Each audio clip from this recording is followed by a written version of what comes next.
आखिर कैसे बनाते हैं किन्नर रिश्ते? और आखिर किन्नर सिंदूर क्यों लगाते हैं?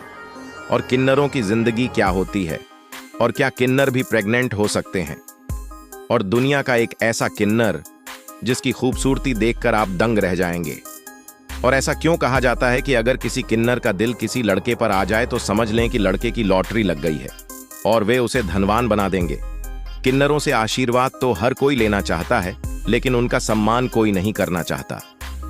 दोस्तों, आज के इस वीडियो में हम इन किन्नरों से जुड़ी कुछ बातों के बारे में जानेंगे, जिसे जानकर आप उन्हें उस नजरिए से देखना बंद कर सकते हैं जिस नजरिए से आम लोग उन्हें देखते हैं।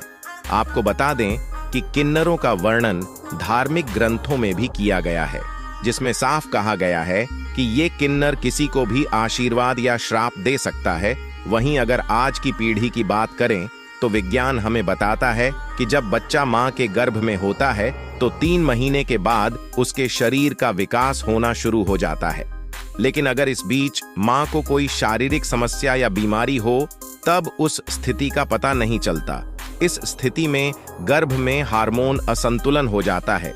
इससे बच्चे में नर और मादा दोनों प्रकार के लिंग उत्पन्न होते हैं, लेकिन मुख्य समस्या यह है कि इन दोनों लिंगों का विकास ठीक से नहीं हो पाता है और फिर होता है किन्नर का जन्म। इसके अलावा एक कारण यह भी बताया जाता है कि जो अंडा केवल मादा द्वारा निर्मित होता है, जिसमें केवल एक्स गुणसूत्र होता है, वह अंडे के साथ जुड़ जाता है।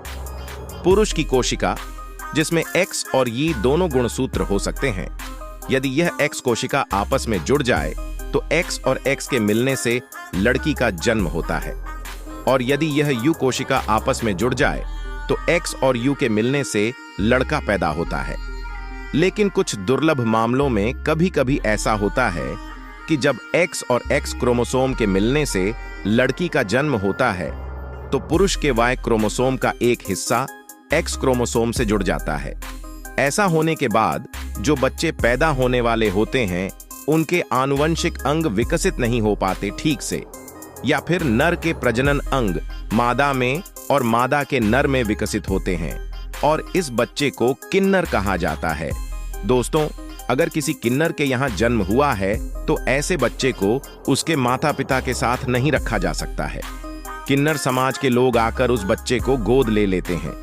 किन्नर समुदाय के लोग अपने नियमों के अनुसार ही बच्चे का पालन पोषण करते हैं। आइए अब हम आपको बताते हैं कि किन्नर समाज में क्या होता है। आपको बता दें कि किन्नर भी हमारी तरह शादी करते हैं, लेकिन उनकी शादी बिल्कुल अलग है।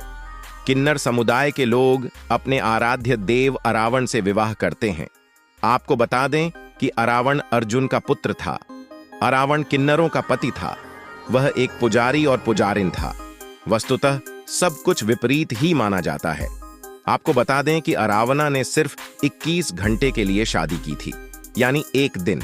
शादी की दावत इस तरह से मनाई जाती है कि वह अपने देवता अरावण की मूर्ति को पूरे इलाके में घुमाता है और उसके बाद वह मूर्ति की हत्या भी कर देता है। वह ऐसा इसलिए करते हैं क्योंकि हिंदू पुराणों के अनुसार महाभारत के युद्ध के दौरान उनके देवता अरावण ने अपने प्राण त्याग दिए थे।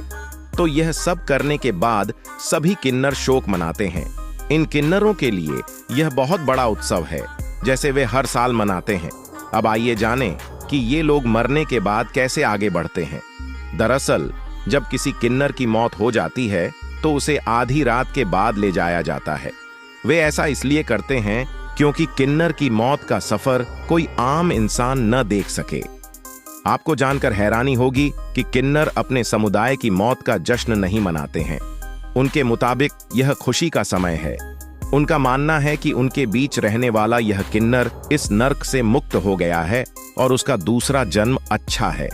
मौत किन्नरों को चप्पलों से पीटकर भगा दिया जाता है। ऐसा इसलिए क्योंकि उन्हें दोबारा किन्नर का जन्म नहीं मिलता है। किन्नर हिंदू धर्म में आस्था रखते हैं, लेकिन उनका अंतिम संस्कार दफनाया जाता है। लेकिन दोस्तों, क्या आपने कभी सोचा है कि किन्नरों के चेहरे पर हमेशा मुस्कान क्यों रहती है? दरअसल इस मुस्कुराते चेहरे के पीछे ये लोग बहुत बड़ा दुख छिपाते हैं। हम खुशियों में शामिल हों और हमें दुआएं दें, लेकिन वो अपने लिए यही दुआ करते हैं कि उन्हें कभी किन्नर का जन्म न मिले। वे कहते हैं कि उन पर ईश्वर की विशेष कृपा है क्योंकि उनका आशीर्वाद ईश्वर का आशीर्वाद माना जाता है। अगर कोई किन्नर किसी को आशीर्वाद दे दे तो उसे भिखारी और व्यापारी बनने से कोई नहीं रोक सकता। दोस्तों, भारत पहला देश है जिसने किन्नरों को तृतीय श्रेणी के रूप में मान्यता दी है। सुप्रीम कोर्ट ने ट्रांसजेंडर लोगों की शिक्षा और स्वास्थ्य देखभाल पर एक कानून पारित किया है।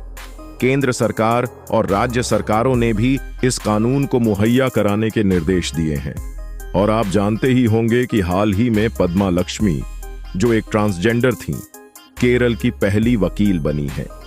इसी तरह प्रिया भारत की पहली ट्रांसजेंडर डॉक्टर भी हैं।